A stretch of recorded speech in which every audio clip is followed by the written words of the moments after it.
I said, where is it, you lying wench? Leave her alone. You're out of line, Montclair. Don't tell me what to do. Find it now. Stop! Both of you! We need a solution! Touch that cleaning woman again, and I will make your whole empire forget the meaning of mercy. 8 translators had already walked out of the Meridian Club, leaving a cartel negotiation one wrong word away from bloodshed. Nobody looked at the curvy woman polishing spilled champagne from the marble floor, because nobody imagined she understood the mountain dialect whispered by the most dangerous man in the room. Clara Morales had spent years hiding behind a grey uniform, a mop bucket, and the lie that she was ordinary. But when she heard the coded order to kill Dante Rossetti before dessert, she lifted her head and spoke the language that should have been impossible. Clara Morales carried her lush, generous curves, with quiet confidence even when the world treated her softness like an invitation to sneer. At 29, she cleaned the private suites of the Meridian Club, a glass and marble fortress above Miami's Biscayne Bay where billionaires, judges, and men with blood on their cufflinks came to pretend they were civilized. Her grey housekeeping dress never fit correctly around the magnificent slope of her hips, and the belt cut into the fullness she carried as if the uniform had been designed to erase her. Clara refused to be erased. She moved through polished corridors with a silent rhythm, noticing every lowered voice, every nervous glance, every door left half open. The Meridian Club was not supposed to host cartel summits, at least not officially. Officially, that Thursday night was an international investment dinner, complete with white orchids, crystal glasses, and a string quartet playing beneath a chandelier shaped like falling rain. Unofficially, the top floor had been sealed by armed men in black suits, and every employee had been warned to keep their eyes down. Clara knew the warning by heart. Look down, smile little, clean quickly, vanish faster. Her supervisor, Gordon Pike, had hissed it in her ear before handing her the emergency shift roster. One mistake tonight, Clara, and you are back scrubbing motel bathrooms by dawn. Gordon Pike had once promised to marry her. That was before Clara lost her scholarship, before her mother died, before Gordon discovered that loving a woman of glorious substance required more courage than he possessed. Now he wore a translator's badge on his lapel, a tight navy suit over a thinner body, and contempt in every glance he threw at her. He had been hired as lead interpreter for the summit, mostly because he spoke 3 respectable languages and lied beautifully in all of them. When Clara entered the banquet hall with a tray of fresh towels, Gordon's eyes slid over her body like something he wanted scraped off his shoe. The first translator walked out at 7:15. He was a trembling professor from Coral Gables who shoved his credentials into Gordon's hands and whispered, "I do not get paid enough to die over grammar." The second followed 2 minutes later, pale and sweating. By 7:30, all 8 were gone, fleeing through the service elevator with their coats half-buttoned and their faces drained of blood. The room tightened. Bodyguards reached inside their jackets. The string quartet stopped mid-note. At the head of the long black table, Rafael Urdiales, the grey-haired patriarch of the Arroyo Cartel, folded his hands and stared at the empty interpreter chairs as if patience were a luxury he had never purchased. Dante Rossetti sat opposite him in a masterfully tailored obsidian suit that made every other man in the room look underdressed and temporary. He was the undisputed head of the Rossetti Syndicate, a Miami kingpin whose reach stretched from luxury ports to judges' chambers to every locked door in South Florida. His jawline looked carved from marble, brutal and elegant. His dark eyes held predatory calm, the kind that made people confess before he asked questions. He did not raise his voice when the translators fled. He simply turned one heavy signet ring around his finger and murmured, "Mr. Pike, I was promised language would not be a problem tonight." Gordon smiled too fast. "It will not be Mr. Rossetti. They were nervous amateurs. I can handle Spanish, Portuguese, and formal trade terminology." Rafael Urdiales answered in Spanish, first slow enough for the room to understand. "Formal trade terminology will not save a man who insults my dead father's tongue." Then he leaned toward his nephew Esteban and spoke in a rough musical dialect that seemed to scrape stone and prayer together. Everyone froze because nobody understood it. Nobody except Clara, who was kneeling near a spill of red wine beneath the orchid arrangement. Her gloved hand paused over the marble as the old syllables struck her chest like a childhood song. Her mother had called that dialect Valle Sombrio, The Shadow Valley speech of a mountain village, erased from maps and remembered only by women who carried lullabies across borders. Clara had not heard it spoken by a man in 15 years. Yet every sound opened a locked room inside her. Raphael said, "The silver fox smiles while the knife waits under the lily." Esteban answered, "Before dessert, the northern wolf stops breathing." Clara's stomach turned cold. The northern wolf, Dante Rossetti. The lily. The white orchid arrangement at the center of the table, directly between the two kings. Her fingers tightened around the towel until her knuckles ached. Gordon noticed her staring. His face twisted with irritation, then pleasure, because cruelty always tasted better to him with an audience. "Clara," he snapped loud enough for the entire hall to hear, "are you cleaning the floor or trying to absorb intelligence through your knees?" A few junior brokers laughed nervously. Clara lowered her eyes, but Gordon stepped closer. "Careful, gentlemen. She gets confused around big rooms and bigger words. Sweet girl, the grown men are speaking. Take your mop, take your wide hips and waddle back where you belong." The laughter sharpened. Clara felt it hit her skin. She said nothing. Not yet. The insult did what insults from old lovers do. It found every scar by name. Clara remembered Gordon kissing her outside the university library when she had been the top linguistic anthropology student in her cohort, before he convinced her that her ambition made him feel small, before he accidentally misplaced the fellowship file that could have taken her to Geneva. She remembered him calling her brilliant in private and embarrassing in public. Now, under the chandelier, his voice reduced her again to flesh, fabric, and shame.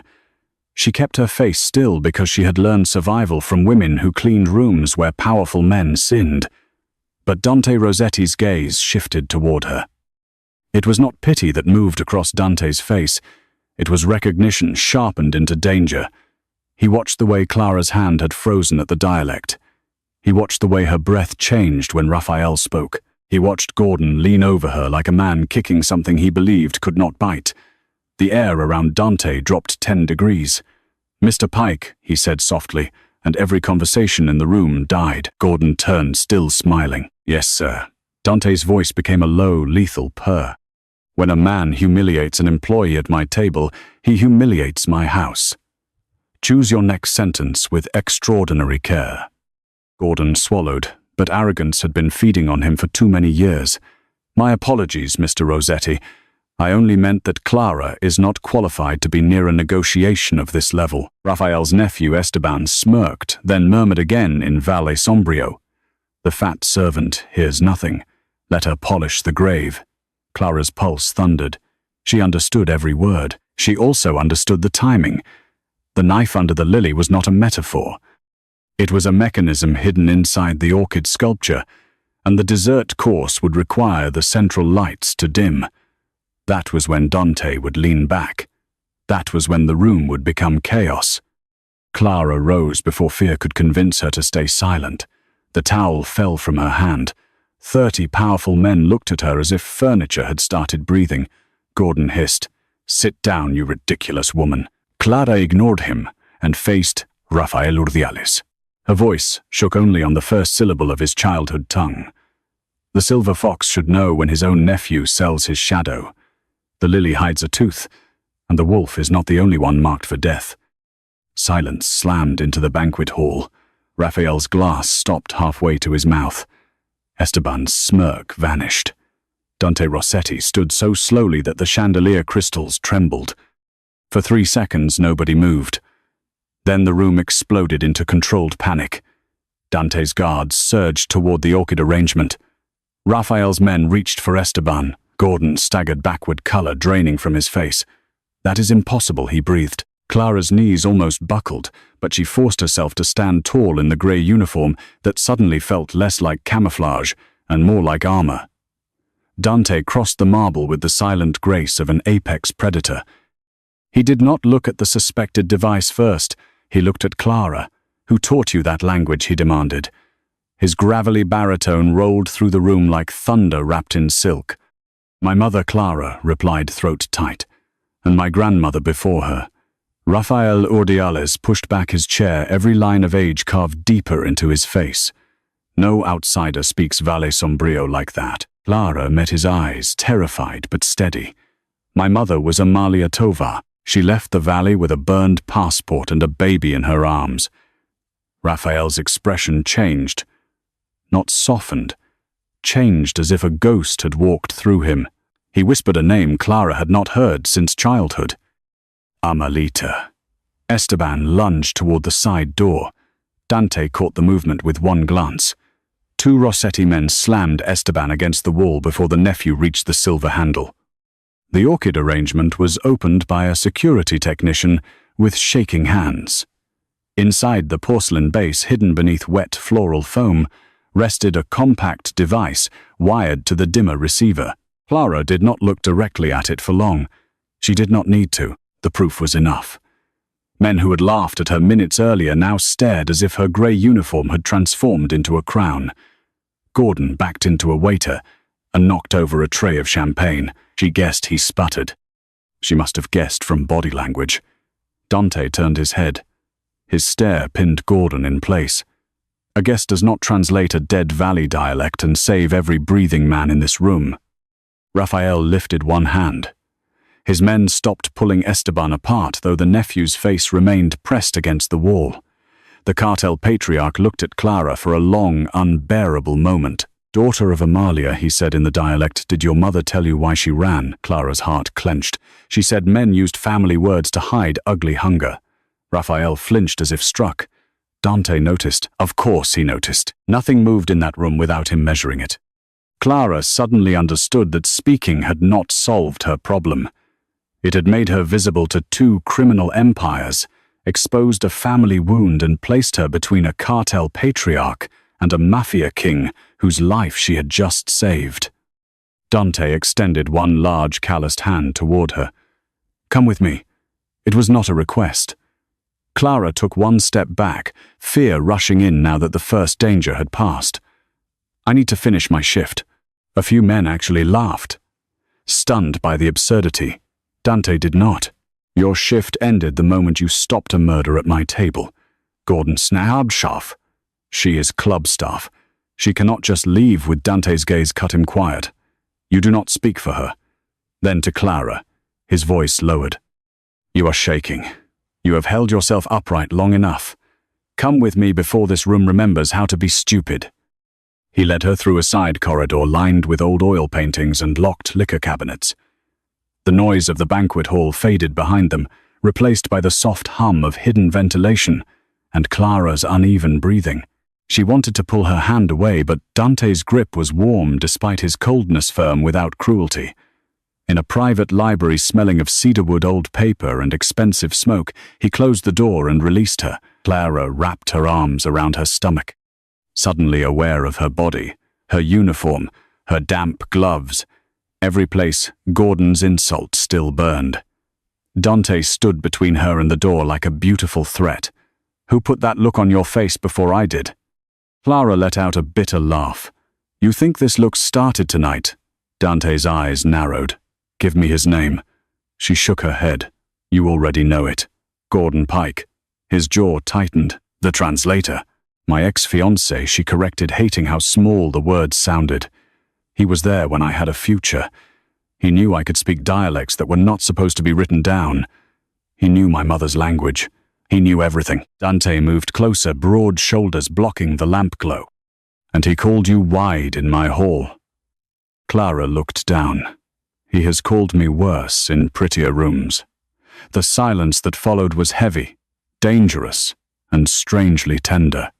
Dante reached out but stopped before touching her face, as if asking with restraint what his voice never would.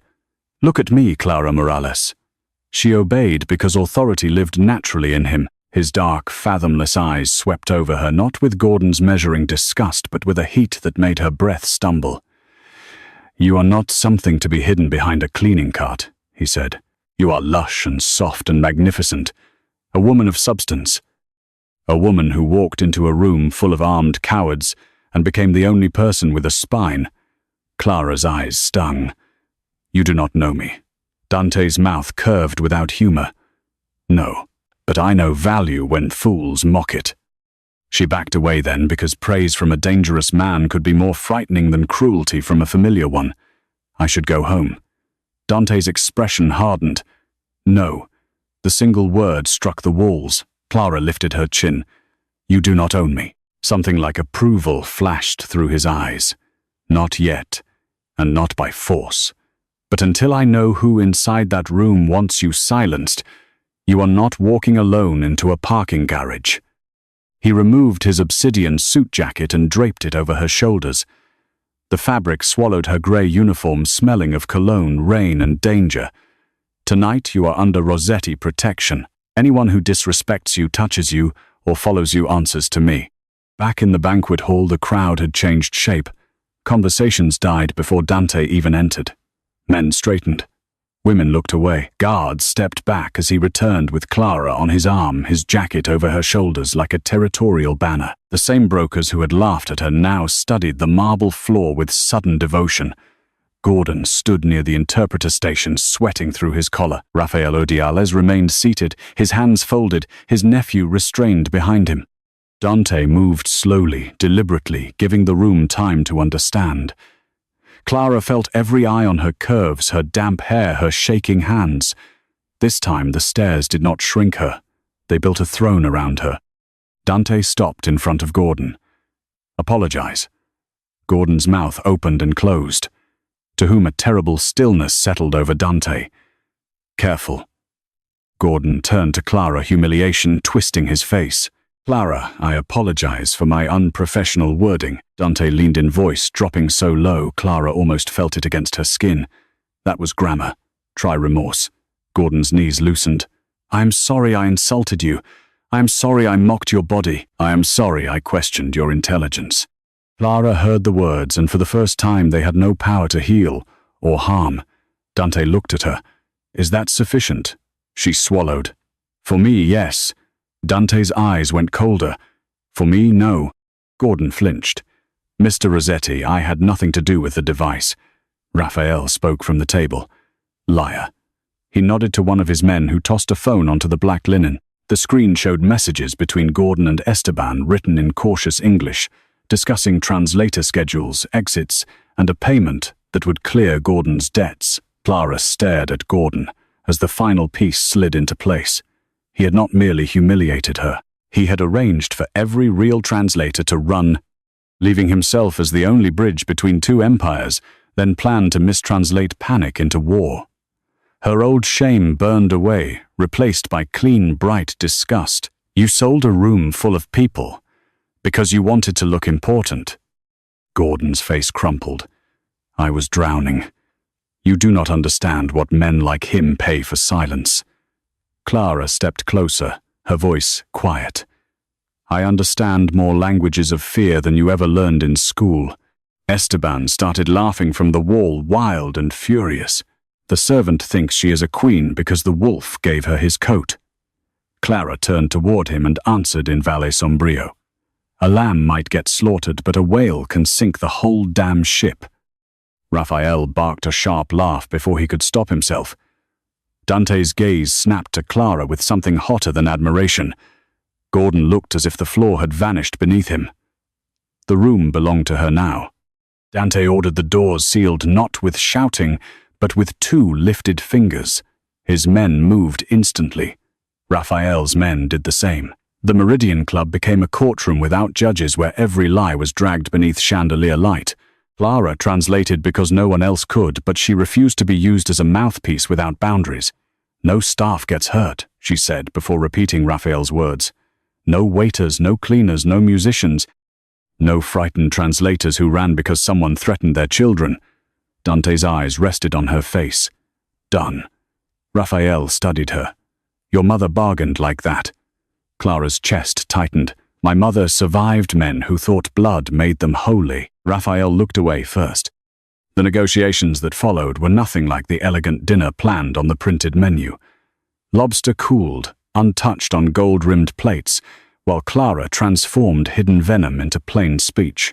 Esteban had promised a rival crew that Dante and Raphael would both die, leaving 2 empires leaderless, and Miami open for a younger, crueler order.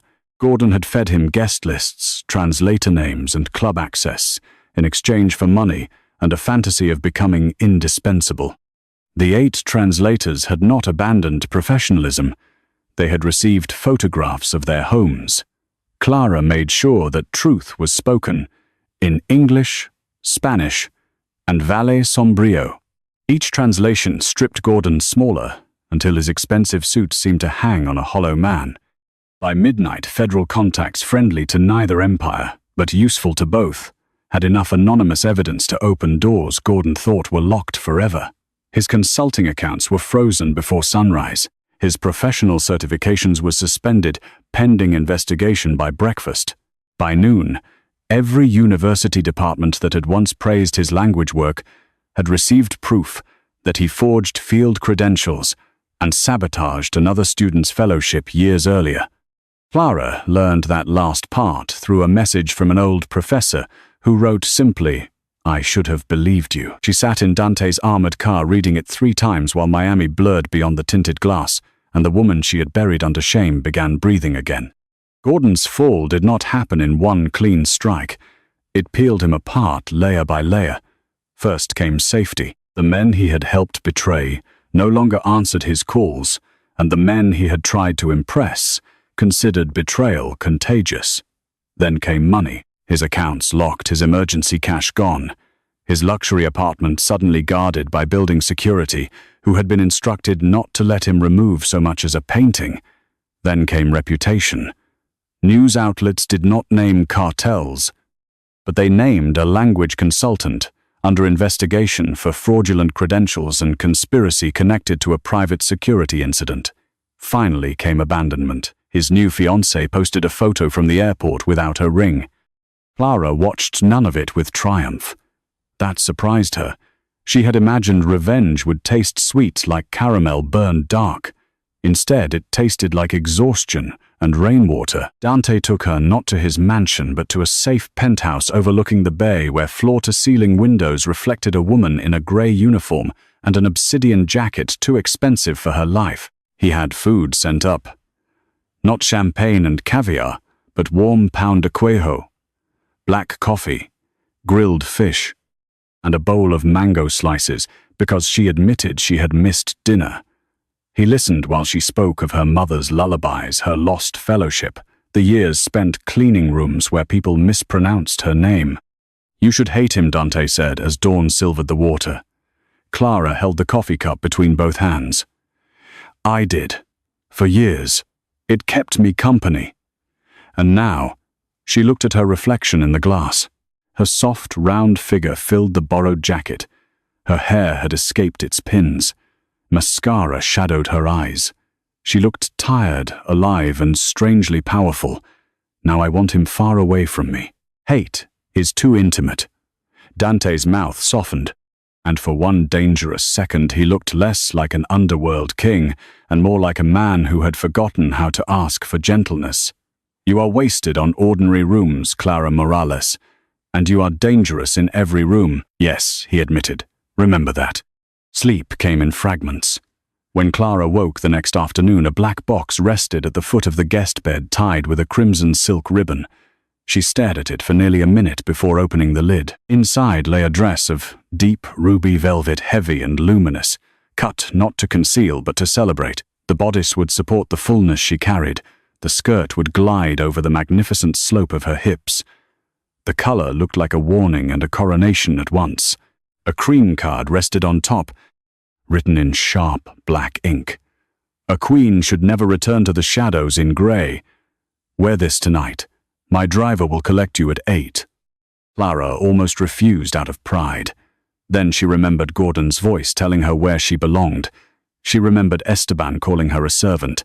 She remembered Dante saying value as if the word had weight. At 8, she stepped from the penthouse elevator in ruby velvet gold earrings that had belonged to her mother and the same curves the world had tried to turn into an apology. Dante waited beside a black car, wearing a midnight blue suit and an expression that changed the moment he saw her. His breath left him quietly. Clara.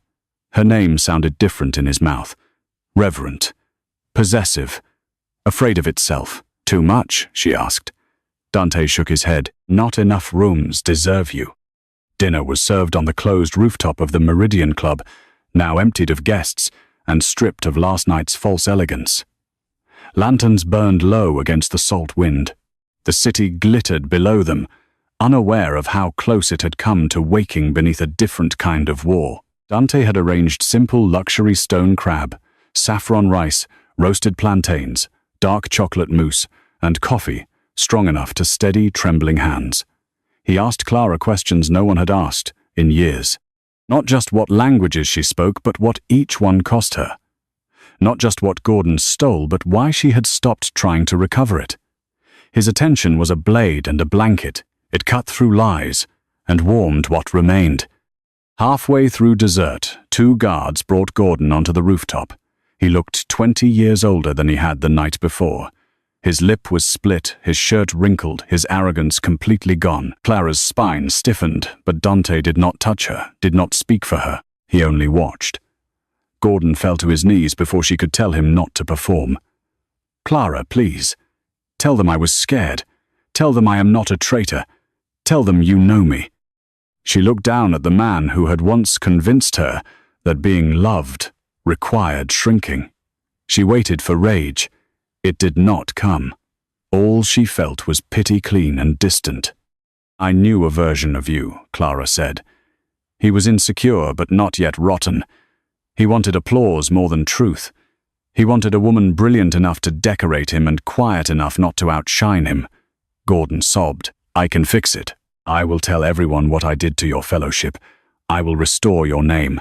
Clara's voice did not tremble. "You will tell the truth because investigators ask, not because I bargain for crumbs of my own life." Dante's eyes burned with approval. But he stayed silent. Gordon reached toward her hem. She stepped back. "Do not touch the dress. Do not touch me. Do not ever use my name as a door again." Dante finally spoke, his dangerous rumble soft enough to terrify. "Mr. Pike, you had a diamond and treated her like dust. Then you tried to sell my death to a boy with ambition and no discipline." Gordon turned ghost white. "What happens to me?" Dante glanced at Clara, letting her see the choice without making it her burden. Clara inhaled. "He answers legally for what can be proven, publicly for what he stole. Privately, he disappears from my life." Dante's mouth curved. Mercy with edges. He nodded to the guards. "Deliver him to the people with badges. Include every file. If he runs, then he becomes a problem for men. Less patient than I am." Gordon was taken away, sobbing but alive. The rooftop quieted after that, leaving only wind lantern fire and the soft clink of Clara's spoon against untouched chocolate. Dante came to stand beside her at the railing. "You surprised me." Clara laughed under her breath. "Because I did not ask you to ruin him in a basement. Because you chose a punishment that keeps your hands clean and his name dirty." She looked at him. "Do you disapprove?" "No." His gaze moved over her face, then lower, worshipful, without shame. Taking in the ruby velvet, celebrating every curve Gordon had mocked. "I am trying to decide whether to be impressed or terrified. Men like you are not terrified." Dante leaned closer. "Men like me survive by recognizing forces stronger than we are." A gunshot did not crack the night. There was no cinematic explosion, no chaos worthy of Gordon's dramatic imagination. Instead, danger arrived quietly through a service stairwell when one of Esteban's remaining loyalists tried to reach the rooftop with a ceramic blade hidden inside a catering sleeve. Clara saw him first, because cleaners always notice who does not belong in service corridors. His shoes were wrong, too polished. His hands were wrong, too empty. Before he crossed the lantern line, she switched to Valle Sombrio and snapped, "Your grandmother's grave faces east." The man froze from pure ancestral reflex. Dante's guard used that half-second to disarm him and drive him hard into the wall. Dante spun toward Clara, fury and fear breaking through his control. "Behind me."